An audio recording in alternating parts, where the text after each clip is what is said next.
Good day. This is Unistore Search, and this is how it works.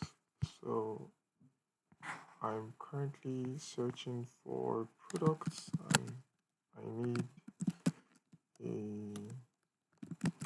new Nike shoe for my event tomorrow. And I'm querying for that request. Then, what happens is the search algorithm then generates categories for that request and matches it with the relevant merchants. So I can obviously just click contact you, and it's like this is the link to the seller's WhatsApp profile. Now that is for the. I can also search I can also search other queries, but so that's like as simple as it is. Let me navigate to the admin section. So at the admin section, this is how it all starts, right? You add a merchant. We have this Google form where we allow them include their email address, full name, phone number, so we can add them.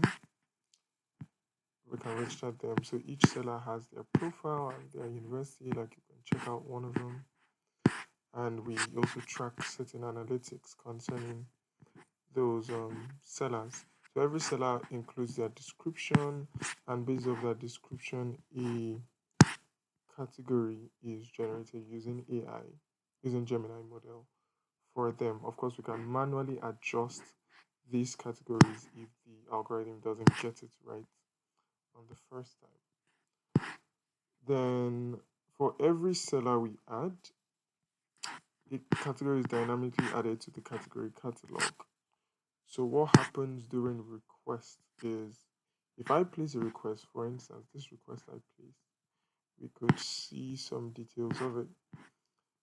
So this were the categories generated from the request. I need a new Nike shoe for my event tomorrow, running shoes, athletic shoes.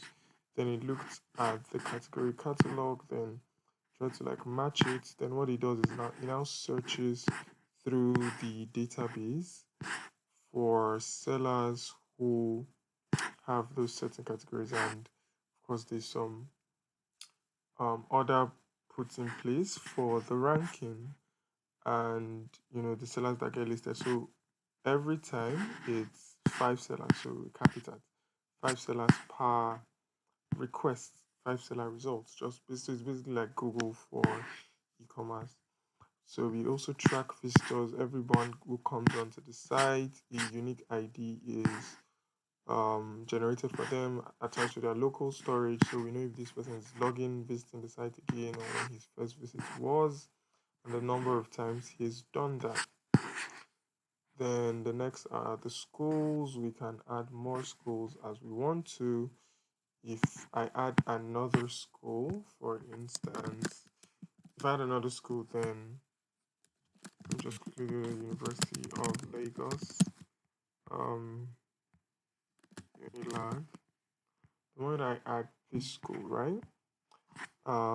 If I go to the search page, if I go to the search page, then you see it switches from those two tabs to like a drop down, and I could select the university I'm querying for and just continue from there. But I'm gonna put it back because currently we're just running in two universities. So let me take that out.